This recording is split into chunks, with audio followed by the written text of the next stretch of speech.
എല്ലാവർക്കും നമസ്കാരം. ഞാൻ ഡോക്ടർ ഷിംജി, മെഡിക്കൽ ഡയറക്ടർ, സൗഖ്യം ഇൻ്റഗ്രേറ്റഡ് മെഡിക്കൽ സെൻറ്റർ. മുൻപ് ഇതേ ചാനൽ തന്നെ നമ്മൾ ലോകത്തിൽ ഏറ്റവും കൂടുതൽ ആൾക്കാരെ ബുദ്ധിമുട്ടിക്കുന്ന ഒരു ജീവിതശൈലി രോഗത്തെക്കുറിച്ച്, പ്രമേഹത്തെക്കുറിച്ച് വളരെ ഡീറ്റെയിൽ ആയി സംസാരിച്ചതാണ്. അന്ന് എന്തുകൊണ്ടാണ് പ്രമേഹം ജനങ്ങൾക്ക് വരുന്നതെന്നും എന്തൊക്കെ നാച്ചുറൽ ആയിട്ടുള്ള കാര്യങ്ങൾ അനുഷ്ഠിച്ചാൽ നമുക്ക് ആ പ്രശ്നം പരിഹരിക്കാൻ പറ്റുമെന്നും എങ്ങനെ നല്ല രീതിയിൽ വൈറ്റാമിൻ തെറാപ്പിയിൽ കൂടി ഇതിനെ മറികടക്കാമെന്നും ഒക്കെ നമ്മൾ വളരെ ഡീറ്റെയിൽ ആയിട്ട് കാണുകയുണ്ടായി. ഇന്ന് പ്രമേഹ രോഗത്തിൻ്റെ കോംപ്ലിക്കേഷനെ കുറിച്ചും ആ കോംപ്ലിക്കേഷനുകൾ വരാതിരിക്കാൻ എന്തൊക്കെ നമ്മൾ ചെയ്യണം എന്നതിനെക്കുറിച്ചും ന്യൂട്രീഷണലി എങ്ങനെ അതിനെ മറികടക്കാം എന്നതിനെക്കുറിച്ചും നമുക്ക് വിശദമായി സംസാരിക്കാം. ഏറ്റവും വ്യാപകമായി കണ്ടുവരുന്ന പ്രമേഹ രോഗത്തിൻ്റെ ഒരു കോംപ്ലിക്കേഷനാണ് വാസ്കുലാർ ഡിസീസസ്, അല്ലെങ്കിൽ രക്തക്കുഴലിനെ ബാധിക്കുന്ന പ്രശ്നങ്ങൾ. ഇതാണ് ഏറ്റവും വലിയ ഒരു കോംപ്ലിക്കേഷനായിട്ട് മാറാൻ സാധ്യതയുള്ള പ്രമേഹത്തിൻ്റെ ഒരു പ്രധാന കോംപ്ലിക്കേഷൻ. വാസ്കുലർ ഡിസീസിൽ ഏറ്റവും പ്രധാനമായിട്ട് ബാധിക്കുന്ന ഒരു ഭാഗം എന്ന് പറയുന്നത് നമ്മുടെ ലോവർ ലിംസ് ആണ്, അല്ലെങ്കിൽ കാലുകളാണ്. കാരണം കാലുകളാണ് ഹൃദയത്തിൽ നിന്ന് വളരെ അകന്നു നിൽക്കുന്നതും അതുപോലെ തന്നെ രക്തചംക്രമണത്തിന് ഏറ്റവും ബുദ്ധിമുട്ടുണ്ടാകുന്ന ഒരു പ്രദേശവും. കാരണം രക്തം തിരിച്ചൊഴുകേണ്ടത് തീർച്ചയായിട്ടും നമുക്കറിയുന്ന പോലെ തന്നെ ഗ്രാവിറ്റേഷൻ ഫോഴ്സിന് എതിരായിട്ടാണ്. അതുകൊണ്ട് തന്നെ ഈ കാലുകളിലേക്ക് ഉള്ള രക്തചംക്രമണത്തെ ബാധിക്കുന്ന പ്രശ്നങ്ങൾ ഏറ്റവും കൂടുതലായിട്ട് ഒരു കോംപ്ലിക്കേഷനായി നമുക്ക് ഇന്ന് കണ്ടുവരുന്നുണ്ട്. എങ്ങനെയാണ് ഈ പ്രശ്നങ്ങൾ വരുന്നത്? സാധാരണഗതിയിൽ എൻഡോത്തീലിയൽ ഡിസ്ഫങ്ഷൻ എന്ന് പറയുന്ന ഒരു പ്രോസസ്സിലേക്ക് ഈ പറയുന്ന രക്തഓട്ടം കുറഞ്ഞു കഴിഞ്ഞാൽ കാലിൽ രക്തക്കുഴലുകൾക്ക് സംഭവിക്കാവുന്ന ഒരു പ്രശ്നമാണ്. എൻഡോത്തീലിയൽ ഡിസ്ഫങ്ഷൻ എന്ന് പറയുന്നത് കാലുകളിലേക്ക് മാത്രം ബാധിക്കുന്ന ഒരു പ്രശ്നമല്ലെങ്കിൽ കൂടി ഡയബറ്റിസിൽ ഏറ്റവും കൂടുതൽ ബാധിക്കുന്നത് കാലിലേക്കുള്ള പ്രശ്നം തന്നെയാണ്, രക്തഓട്ടം തന്നെയാണ്. ആദ്യ കാലഘട്ടങ്ങളിൽ കാലിലേക്കുള്ള നിറവ്യത്യാസമായിട്ടാണ് ഇത് പ്രകടമായിട്ട് കാണുന്നത്. പലപ്പോഴും ഇരുണ്ട നിറത്തിലേക്ക് കാലിൻ്റെ നിറം മാറുന്നതായിട്ട് നമുക്ക് കാണാം.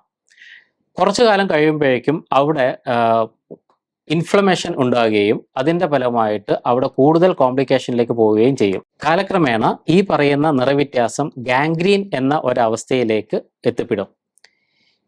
ഈ ഗാംഗ്രീൻ പിന്നീട് ഡയബറ്റീസിൻ്റെ ഏറ്റവും കോംപ്ലിക്കേഷനായ നമ്മുടെ ആ പറയുന്ന വിരലുകളോ അല്ലെങ്കിൽ കാൽപാദമോ മുറിച്ചു മാറ്റുന്ന ഒരു അവസ്ഥയിലേക്ക് പോലും നമ്മൾ എത്തിച്ചേക്കാം. സാധാരണഗതിയിൽ ഇന്ന് കേരളത്തിൽ തന്നെ ഒരു ദിവസം 10 തൊട്ട് 15ഓളം ആംബ്യൂട്ടേഷൻസ്, അല്ലെങ്കിൽ ഈ പറയുന്ന കാല് മുറിച്ച് കളയുന്ന പ്രമേഹ രോഗത്തിന്റെ കോംപ്ലിക്കേഷൻ കൊണ്ട് കാല് മുറിച്ച് കളയുന്ന ഒരു അവസ്ഥയിലേക്ക് എത്തിയിട്ടുണ്ട്. അപ്പൊ ഇത്രയും വ്യാപകമായിട്ട് തന്നെ കണ്ടുവരുന്ന ഒരു കാര്യമാണ് ഈ ഡയബറ്റിക് ഗാംഗ്രീൻ, അല്ലെങ്കിൽ അതിനെ തുടർന്നുണ്ടാകുന്ന ഡയബറ്റിക് അൾസേഴ്സ് പോലെയുള്ള പ്രശ്നങ്ങളും തുടർന്നുണ്ടാകുന്ന ആംബ്യൂട്ടേഷൻ അല്ലെങ്കിൽ കാല് മുറിച്ച് കളയുക എന്നുള്ള ഒരവസ്ഥയും. തീർച്ചയായിട്ടും ഈ അവസ്ഥയെ എങ്ങനെ നമുക്ക് മറികടക്കാം? ഒരു വലിയ പരിധിവരെ പ്രമേഹ രോഗത്തെ നിയന്ത്രിക്കുന്നത് ഓടുകൂടി തന്നെ ഈ പറയുന്ന കാലിലേക്കുള്ള രക്തപ്രവാഹം വർദ്ധിപ്പിക്കാൻ സഹായിക്കുന്നതാണ്. കാരണം പ്രമേഹം വർദ്ധിച്ചിരിക്കുന്ന സമയത്താണ് രക്തക്കുഴലിനകത്തുള്ള ഞാൻ നേരത്തെ സൂചിപ്പിച്ചിട്ടുള്ള എൻഡോത്തീലിയൽ ഡിസ്ഫങ്ഷനിലേക്ക് പോകുന്നത്. അപ്പോൾ എൻഡോത്തീലിയൽ ഡിസ്ഫങ്ഷൻ വന്നു കഴിഞ്ഞാൽ തന്നെ ഒരു വലിയ പരിധിവരെ ഇതിനെ തിരിച്ചു കൊണ്ടുവരാൻ സഹായിക്കുന്ന 2 വളരെ പ്രധാനപ്പെട്ട വൈറ്റാമിനുകളുണ്ട്. അതിലൊന്ന് ഗ്ലൂട്ടാത്തയോണാണ്, മറ്റൊന്ന് വൈറ്റാമിൻ സിയും. ഗ്ലൂട്ടാത്തയോണും വൈറ്റാമിൻ സിയും വളരെ നല്ല രീതിയിൽ തന്നെ ഒരു ആൻറ്റി ഓക്സിഡന്റ് എന്ന രീതി ആയതുകൊണ്ട് തന്നെ ഇത് ഗാംഗ്രീൻ ആയ അവസ്ഥയിൽ പോലും വളരെ ഒരു പ്രതീക്ഷയ്ക്ക് വക നൽകുന്ന ഒരു വൈറ്റാമിൻസ് തന്നെയാണ്. ശരിയായ ക്ലിനിക്കൽ റേഞ്ചിൽ അത് തരികയാണെങ്കിൽ, തെറാപ്പറ്റിക് റേഞ്ചിൽ നമ്മൾ അത് എടുക്കുകയാണെങ്കിൽ ഒരു വലിയ പരിധിവരെ നമുക്ക് ഈ പറയുന്ന ഡയബറ്റിക് ഗാംഗ്രീനെ ഒഴിവാക്കാൻ വേണ്ടി കഴിയുന്നതാണ്. വളരെ വ്യാപകമായി കണ്ടുവരുന്ന മറ്റൊരു ഡയബറ്റിക് കോംപ്ലിക്കേഷനാണ് ഡയബറ്റിക് ന്യൂറോപ്പതി. ഒരു പക്ഷേ വളരെയധികം പ്രമേഹ രോഗികൾ കഷ്ടപ്പെടുന്ന ഒരു ബുദ്ധിമുട്ട് കൂടിയാണ് ഈ പറയുന്ന ഡയബറ്റിക് ന്യൂറോപ്പതി.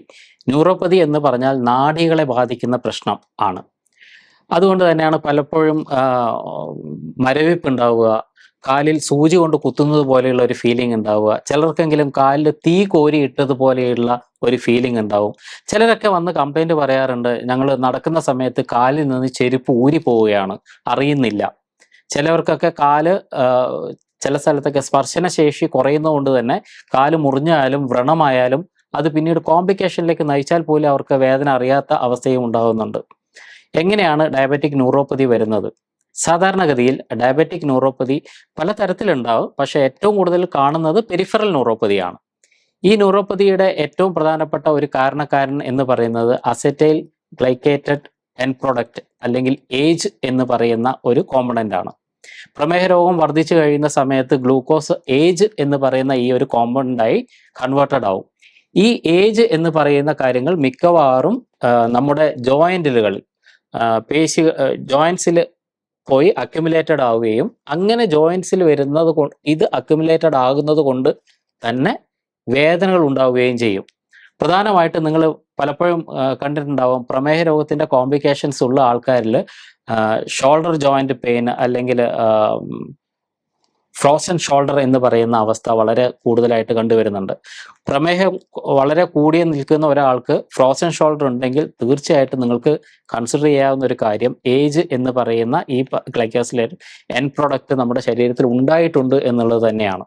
ഇതേ acetyl glycated end product age influence കൊണ്ട് തന്നെയാണ് നാഡികൾക്ക് ഒരു വലിയ പരിധിവരെ ക്ഷീണം ഉണ്ടാകുന്നത്. അപ്പോൾ നാഡികൾക്കും പേശികൾക്കും ജോയിൻസിനും ഒക്കെ ബുദ്ധിമുട്ടുണ്ടാക്കാനുള്ള ഒരു കോംപ്ലിക്കേഷനിലേക്ക് പ്രമേഹ രോഗത്തിന്റെ തീവ്രത നമ്മളെ നയിക്കുന്നതാണ്. എങ്ങനെയാണ് ഈ പറയുന്ന ന്യൂറോപ്പതി എന്ന് പറയുന്ന പ്രശ്നത്തിൽ നിന്ന് നമുക്ക് മറികടക്കാൻ വേണ്ടി കഴിയുന്നത്? പലപ്പോഴും ന്യൂറോപ്പതി എന്ന് പറയുന്നത് വാസ്കുലർ പ്രോബ്ലം കൊണ്ടും ആകാം. ആ പ്രദേശത്തേക്കുള്ള രക്തപ്രവാഹം കുറയുന്നതുകൊണ്ട് ന്യൂറോപ്പതി പോലെ മിമിക് ചെയ്യാം, അതുപോലെ നമുക്ക് ഒരു തോന്നലുണ്ടാക്കാം. പക്ഷെ പലപ്പോഴും ന്യൂറോപ്പതി വരുന്നത് ഇതിൻ്റെ പ്രധാനപ്പെട്ട ഒരു കാര്യം എന്ന് പറയുന്നത് ചില വൈറ്റാമിനുകളുടെ കുറവ് തന്നെയാണ്. വളരെ പ്രധാനപ്പെട്ട ഒരു വൈറ്റാമിനാണ് വൈറ്റാമിൻ B12. പലപ്പോഴും നമ്മൾ പറയാറുണ്ട് വൈറ്റാമിൻ B12 എന്ന് പറയുന്നത് അനിമൽ പ്രൊഡക്റ്റ് നിന്നുണ്ടാകുന്നതാണ്. അല്ലെങ്കിൽ മത്സ്യവും മാംസവും മുട്ടയൊക്കെ കഴിക്കുന്ന ആൾക്കാർക്ക്, അല്ലെങ്കിൽ പാല്, പശുവിൽ നിന്നുണ്ടാകുന്ന പാല് അല്ലെങ്കിൽ പാൽ ഉൽപ്പന്നങ്ങളൊക്കെ കഴിക്കുന്ന ആൾക്കാർക്കാണ് വൈറ്റാമിൻ B12 ധാരാളമായിട്ട് ഉണ്ടാകുന്നതെന്ന് പറയാറുണ്ട്. അതുകൊണ്ട് തന്നെ പ്യുവർ വെജിറ്റേറിയൻ ആയിട്ടുള്ള ആൾക്കാർക്ക് വൈറ്റാമിൻ B12 ഡെഫിഷ്യൻസി വന്ന് ന്യൂറോപ്പതിയിലേക്ക് പോകാനുള്ള സാധ്യത ഉണ്ടായിരുന്നു പണ്ട് കാലങ്ങളിൽ. പക്ഷെ ഇന്ന് ഈ പറയുന്ന വൈറ്റാമിൻ B12 ഡെഫിഷ്യൻസി കൊണ്ടുള്ള ന്യൂറോപ്പതി വെജിറ്റേറിയൻസിനും നോൺ വെജിറ്റേറിയൻസിനും ഒരുപോലെ തന്നെ കാണുന്നുണ്ട്. ഇവിടെ വരുന്ന പ്രധാനപ്പെട്ട പ്രശ്നം എന്ന് പറയുന്നത് വൈറ്റാമിൻ B12 അകത്തേക്ക് കൊടുക്കാത്തത് കൊണ്ടല്ല, അതിൻ്റെ അബ്സോർപ്ഷൻ നടക്കാത്തത് കൊണ്ടാണ് നോൺ വെജിറ്റേറിയൻസത്തിൽ. കാരണം ചില ആൾക്കാരിലെങ്കിലും നമ്മുടെ സ്റ്റൊമക് ആസിഡ് ശരിയായ രീതിയിൽ സെക്രീറ്റഡ് ആവില്ല. ശരിയായ രീതിയിൽ ശരീരത്തിനകത്ത് സ്റ്റൊമക് ആസിഡ് അല്ലെങ്കിൽ ഗ്യാസ്ട്രിക് ജ്യൂസസ് ഇല്ലാത്ത ഒരവസ്ഥയിൽ വൈറ്റാമിൻ B12 ഡെഫിഷ്യൻസിയും ഉണ്ടാകും. അതുകൊണ്ട് തന്നെയാണ് അസിഡിറ്റി ഉള്ള ഒരാളെ സംബന്ധിച്ചിടത്തോളം വൈറ്റാമിൻ B12 അത് നയിക്കാം. അത് ഒരു പ്രധാനപ്പെട്ട ഒരു കാര്യം കൂടിയാണ്. ഇനി പശുവിന്റെ പാല് കുടിച്ചാൽ തന്നെ വൈറ്റാമിൻ B12 ഉണ്ടാകണമെന്ന് ഇപ്പോൾ നമുക്ക് നിർബന്ധം പറയാനും കഴിയില്ല. രസകരമായ ഒരു റിസർച്ച് പണ്ടുണ്ടായിരുന്നു, എങ്ങനെയാണ് ഈ വൈറ്റാമിൻ B12 കണ്ടന്റ് പശുവിന്റെ പാലിലേക്ക് വരുന്നത് എന്ന്. അന്ന് അവർ കണ്ടുപിടിച്ചത് ഈ പശു കഴിക്കുന്ന പുല്ലിൽ ഒളിഞ്ഞിരിക്കുന്ന ചെറിയ വണ്ടുകൾ, ചെറിയ ജീവികളൊക്കെ ഈ പറയുന്ന സസ്യബുക്കാണെങ്കിൽ പോലും ഇതൊക്കെ പശുവിന്റെ ശരീരത്തിലേക്ക് എത്തുകയും അത് വൈറ്റാമിൻ B12 ആയിട്ട് കൺവേർട്ടഡ് ആവാൻ വേണ്ടി സഹായിക്കുന്നു എന്ന ഒരു തിയറി ഉണ്ടായിരുന്നു. പക്ഷെ ഇന്ന് പലപ്പോഴും നമ്മൾ കഴിക്കുന്ന പാല് ഇതുപോലെ ശുദ്ധമായ പാലല്ലാത്തത് കൊണ്ട് തന്നെ ഒരു പക്ഷെ പാൽ ഉൽപ്പന്നങ്ങൾ കഴിച്ചാൽ പോലും വൈറ്റാമിൻ B12 നമുക്ക് കിട്ടണം എന്നില്ല. അത്തരത്തിലുള്ള ഒരവസ്ഥയിലാണ് നമ്മൾ പലപ്പോഴും ഇങ്ങനെ ഒരു കോംപ്ലിക്കേറ്റഡിലേക്ക് പോകുന്ന സമയത്ത്, ഡയബറ്റിക് ന്യൂറോപ്പതി പോലെയുള്ള കണ്ടീഷനിലേക്ക് പോകുന്ന സമയങ്ങളിൽ വൈറ്റാമിൻ B12 നമ്മൾ സപ്ലിമെന്റ് ചെയ്യേണ്ടി വന്നേക്കാം. നാച്ചുറലായിട്ട് നിങ്ങൾക്ക് ഞാൻ നേരത്തെ സൂചിപ്പിച്ചതുപോലെ തന്നെ മത്സ്യത്തിലും മാംസത്തിലും ഒക്കെ ഉണ്ട്, നെയ്യും വെണ്ണയിലും ഒക്കെ തൈരിലൊക്കെ ഈ പറയുന്ന വൈറ്റാമിൻ B12 ഒരു പരിധിവരെ ഉണ്ട്. പക്ഷെ അത് ഡെഫിഷ്യന്റ് ആയി രോഗത്തിലേക്ക് വന്നു കഴിഞ്ഞാൽ നിങ്ങൾ തീർച്ചയായിട്ടും വൈറ്റാമിൻ തെറാപ്പി എന്ന രീതിയിൽ തന്നെ വൈറ്റാമിൻ B12 അകത്തേക്ക് കൊടുക്കേണ്ടതായിട്ട് വരും. തെറാപ്പറ്റിക്കൽ ഡോസേജിൽ തന്നെ കൊടുക്കേണ്ടതായിട്ട് വരും. ഈ പെരിഫറൽ ന്യൂറോപ്പതി വന്നു കഴിഞ്ഞാൽ നേരത്തെ സൂചിപ്പിച്ച ഗ്ലൂട്ടാത്തയോണും വൈറ്റാമിൻ സിയും വൈറ്റാമിൻ B12 ഒക്കെ വളരെയധികം സഹായിക്കുന്നുണ്ട്. അതുപോലെ നമ്മളെ സഹായിക്കുന്ന മറ്റൊരു പ്രധാനപ്പെട്ട വൈറ്റാമിൻ കണ്ടന്റ് ആണ് ഫോളിക് ആസിഡ്. അപ്പോൾ ഈ ഫോളിക് ആസിഡ് കുറഞ്ഞു കഴിഞ്ഞാലും ശരീരത്തിനകത്ത് ന്യൂറോപ്പതി വരാനുള്ള സാധ്യതകളും വളരെയധികം തന്നെയാണ്. അതുകൊണ്ട് ഈ പറഞ്ഞ 4 തരത്തിലുള്ള വൈറ്റാമിനുകളും ശരിയായ അനുപാതത്തിൽ കൊടുക്കേണ്ടത് പെരിഫറൽ ന്യൂറോപ്പതിയെ മറികടക്കാൻ വേണ്ടി സഹായിക്കുന്ന ഒരു പ്രധാനപ്പെട്ട ഘടകം തന്നെയാണ്. ഇനി പെരിഫറൽ ന്യൂറോപ്പതിയും വാസ്കുലർ പ്രോബ്ലവും ഒഴികെ ഏറ്റവും പ്രധാനമായിട്ട് വരുന്ന ഡയബറ്റിക് കോംപ്ലിക്കേഷൻസിലാണ് ഒന്ന് ഡയബറ്റിക് നെഫ്രോപ്പതിയും മറ്റൊന്ന് ഡയബറ്റിക് റെറ്റിനോപ്പതിയും. നെഫ്രോപ്പതി എന്ന് പറഞ്ഞാൽ നിങ്ങൾക്കറിയാം കിഡ്നിയെ ബാധിക്കുക എന്നുള്ളതാണ്. അത് ഏറ്റവും കൂടുതൽ ആൾക്കാർ വളരെയധികം ഭീതിതമായ രീതിയിൽ കണ്ടുവരുന്ന ഒരു കോംപ്ലിക്കേഷൻ തന്നെയാണ് ഈ ശരിക്കും ഈ പറയുന്ന നെഫ്രോപ്പതി എന്നുള്ളത്. കാരണം പ്രമേഹ രോഗിയാവുന്നത് ഇപ്പം പലരും, എൻ്റെ ഒരു സുഹൃത്ത് മുമ്പ് സൂചിപ്പിച്ചതുപോലെ, പ്രമേഹ രോഗം വന്നു കഴിഞ്ഞാൽ പണ്ടൊക്കെ പേടിയായിരുന്നു, ഇപ്പോഴത്തെ ആൾക്കാർക്ക് ഒന്നും പേടിയില്ല. കാരണം ഏതൊരവസ്ഥയിലും തനിച്ചാകുമ്പോഴാണല്ലോ നമുക്ക് പേടി ഉണ്ടാവുക. ഇപ്പൊ എവിടെ നോക്കിയാലും പ്രമേഹ രോഗികൾ കൊണ്ട് നിറഞ്ഞിരിക്കുന്നതുകൊണ്ട് ഇപ്പൊ അങ്ങനെ ഒരു സന്തോഷമുണ്ട്. പക്ഷേ ഉള്ളിൻ്റെ ഉള്ളിലുള്ള പേടി എന്താണെന്ന് വെച്ചാൽ തീർച്ചയായിട്ടും ഇതിനെ തുടർന്ന് വരുന്ന കോംപ്ലിക്കേഷനെ കുറിച്ചുള്ള ചിന്തയാണ്. പ്രധാനമായിട്ടും ഒരു പെരിഫറൽ ന്യൂറോപ്പതിയൊക്കെ ഒരു പരിധി വരെ ആൾക്കാർക്ക് സഹിക്കാൻ പറ്റും. പക്ഷേ നെഫ്രോപ്പതി ആയിക്കഴിഞ്ഞാൽ, കിഡ്നിയെ ബാധിച്ചു കഴിഞ്ഞാൽ, അത് ഒരുപക്ഷെ നമ്മുടെ ജീവൻ തന്നെ വിലയായിട്ട് നൽകേണ്ടുന്ന ഒരവസ്ഥയിലേക്ക് അത് മാറിയേക്കാം. പ്രധാനമായിട്ട് നമ്മുടെ കുടുംബജീവിതത്തെയും കുടുംബത്തിന്റെ സാമ്പത്തിക ഭദ്രതയും മുഴുവൻ താളം തെറ്റിക്കാൻ പോലും ഈ നെഫ്രോപ്പതിക്ക് കഴിയുന്നു. അതുകൊണ്ട് തന്നെ കൃത്യമായിട്ട് ഡയബറ്റീസ് വരുന്ന സമയത്ത് തന്നെ prevention is better than cure. വരുന്ന സമയത്ത് ഒന്ന് വരാതിരിക്കാൻ നോക്കുക, മറ്റൊന്ന് വന്നു കഴിഞ്ഞാൽ ഉടൻ തന്നെ ഇതിനെ മാനേജ് ചെയ്യാനുള്ള പരിപൂർണമായ കാര്യങ്ങളിലേക്ക് നമ്മൾ ഇടപെടുക. ഭക്ഷണ ക്രമീകരണം ആയാലും ശരിയായ രീതിയിലുള്ള വ്യായാമ മുറകളിലായാലും കൃത്യമായ രീതിയിൽ നമ്മൾ ഈ ഡയബറ്റീസ്, പ്രമേഹം, ഷുഗറിൻ്റെ അളവ് കുറച്ച് കൊണ്ടുവരാൻ വേണ്ടി ശ്രമിക്കുക. അതുകൊണ്ട് അതേസമയം നെഫ്രോപ്പതി വന്നാൽ ക്രിയാറ്റിനിൻ്റെ അളവ് അനുസരിച്ചിട്ടാണ് നമ്മൾ ഓരോ തരത്തിലുള്ള ഭക്ഷണ വ്യത്യാസങ്ങളും വരുത്തേണ്ടത്. പലപ്പോഴും പ്രോട്ടീൻ മുഴുവനായിട്ട് റെസ്ട്രിക്റ്റ് ചെയ്യുന്നതും ആദ്യകാലത്ത് ക്രിയാറ്റിന് വളരെ ചുരുങ്ങി നിൽക്കുന്ന സമയത്ത് നല്ലതല്ല. ക്രിയാറ്റിനിൻ്റെ അളവിനനുസരിച്ചിട്ടുള്ള വ്യത്യസ്തങ്ങളായിട്ടുള്ള ഡയറ്ററി മാനേജ്മെൻറ്റും വൈറ്റാമിൻ തെറാപ്പിയും തന്നെയാണ് ഇവിടെയും സഹായകരമായിട്ട് മാറുന്നത്. അപ്പോൾ മുൻപേ തന്നെ കണ്ടെത്തുക, ആദ്യം തന്നെ അത് ട്രീറ്റ് ചെയ്യാൻ വേണ്ടിയിട്ടുള്ള ഒരു കാര്യം കൂടെ നമ്മൾ നടത്തേണ്ടതാണ്. ഇതേപോലെ കോംപ്ലിക്കേഷൻ വരാവുന്ന മറ്റൊരു ഏരിയയാണ് റെറ്റിനോപ്പതി, കണ്ണിനെ ബാധിക്കുക എന്നുള്ളത്. ഈ കണ്ണിനെ ബാധിച്ചു കഴിഞ്ഞാലും പലപ്പോഴും ചില വൈറ്റാമിനുകളൊക്കെ നമ്മളെ സഹായിക്കാം. ആൻറ്റി ഓക്സിഡൻസ് ആയിട്ടുള്ള വൈറ്റാമിൻ സി പോലെയുള്ള, വൈറ്റാമിൻ ഇ പോലെയുള്ള, ഇൻഫ്ലമേഷൻ കുറക്കാനുള്ള omega-3 പോലെയുള്ള പല ന്യൂട്രീഷ്യൻസും നമ്മളെ സഹായിക്കാം. പ്രത്യേകിച്ച് കണ്ണിനെ ആകുമ്പോൾ വൈറ്റാമിൻ എ ഒക്കെ നമ്മൾ നന്നായിട്ട് സപ്ലിമെൻറ്റ് ചെയ്യേണ്ടി വന്നേക്കാം. പക്ഷേ ഇവിടെ ഞാൻ ഒരിക്കൽ കൂടി ആവർത്തിക്കുന്നു, നെഫ്രോപ്പതി പോലെ തന്നെ റെറ്റിനോപ്പതിയും വന്നു കഴിഞ്ഞാൽ ട്രീറ്റ് ചെയ്യാൻ വളരെയധികം ബുദ്ധിമുട്ടേണ്ടുന്ന ഒരു കാര്യം തന്നെയാണ്. അതുകൊണ്ട് prevention is better than cure. എപ്പോഴും രോഗം വരാതിരിക്കാൻ വേണ്ടി ശ്രമിക്കുക എന്നുള്ളത് തന്നെയാണ് നമ്മൾ ശ്രമിക്കേണ്ടത്. ഡയബറ്റീസ് കോംപ്ലിക്കേഷൻസിനെ നിയന്ത്രിക്കാനുള്ള ഏറ്റവും പ്രധാനപ്പെട്ട ആൻറ്റി ഓക്സിഡൻസ്, ഓക്സീകരണം കുറക്കാനുള്ള ആൻറ്റി ഓക്സിഡൻസ് വിഭാഗത്തിൽപ്പെട്ട, ആൻറ്റി ഇൻഫ്ലമേറ്ററി വിഭാഗത്തിൽപ്പെട്ട ഏറ്റവും പ്രധാനമുള്ള 5 വൈറ്റാമിൻസിനെ കുറിച്ച് ഒന്ന് സൂചിപ്പിക്കാം. ഏറ്റവും പ്രധാനം വൈറ്റാമിൻ സി തന്നെയാണ്. നമുക്ക് എല്ലാവർക്കും വളരെ സുപരിചിതമായതുപോലെ തന്നെ സിട്രസ് ആയിട്ടുള്ള പുളിരസമുള്ള എല്ലാ പഴങ്ങളിലും വൈറ്റാമിൻ സി ധാരാളമുണ്ട്. അതുപോലെ തന്നെ ഗോവ അല്ലെങ്കിൽ പേരക്കയിലും ഇത് ധാരാളമായിട്ട് തന്നെയുണ്ട്.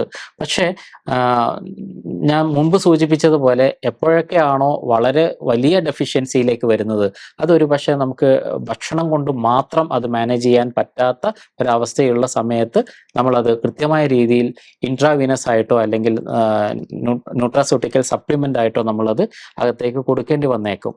അതുകൊണ്ട് കൃത്യമായ ഒരു ഇടപെടലിൽ ഈ വൈറ്റാമിൻ സിയുടെ കൺസംഷന് നമ്മൾ വരുത്തേണ്ടതായിട്ടുണ്ട്.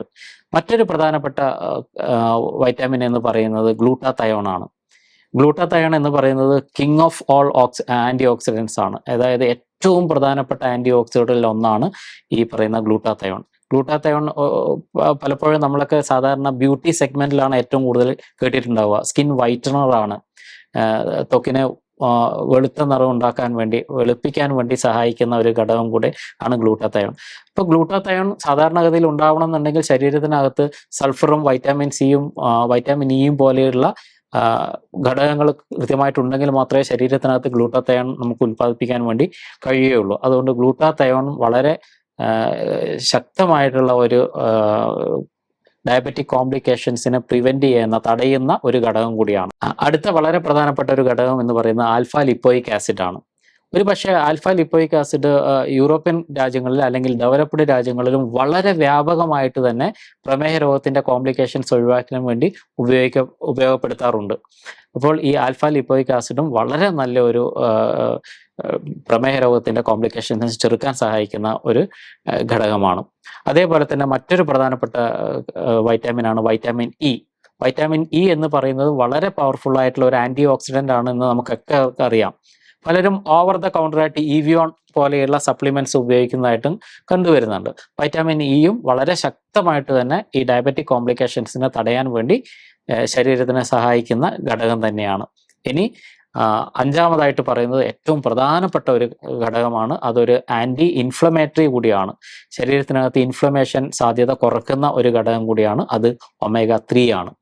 omega-3 omega-6 പോലെയല്ല. നമുക്കറിയാം സൺഫ്ലവർ ഓയിൽ പോലെയുള്ള omega-6നകത്ത് ഇൻഫ്ലമേഷൻ ഉണ്ടാക്കാനുള്ള സാധ്യതയാണ് ഉണ്ടാവുക.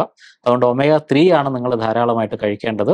പലപ്പോഴും മത്സ്യങ്ങളിൽ കൂടിയോ അല്ലെങ്കിൽ അതുപോലെയുള്ള സപ്ലിമെന്റ്സിൽ കൂടിയൊക്കെ നിങ്ങൾക്ക് ധാരാളമായിട്ട് omega-3 ലഭിക്കാവുന്നതാണ്. പക്ഷെ ഒരു ക്ലിനിക്കൽ കണ്ടീഷൻ വന്നു കഴിഞ്ഞാൽ, ഒരു രോഗം വന്നു കഴിഞ്ഞാൽ നമ്മൾ തീർച്ചയായിട്ടും ഒരു 1000 യൂണിറ്റ് എങ്കിലും ഈ omega-3 കഴിക്കാൻ വേണ്ടി ശ്രദ്ധിക്കേണ്ടതാണ്. EPA DHA എന്ന ഘടകം തന്നെയാണ് അകത്തേക്ക് കയറേണ്ടത്. അത് ഉണ്ടാകുന്നത് മത്സ്യങ്ങളിൽ തന്നെയാണ്.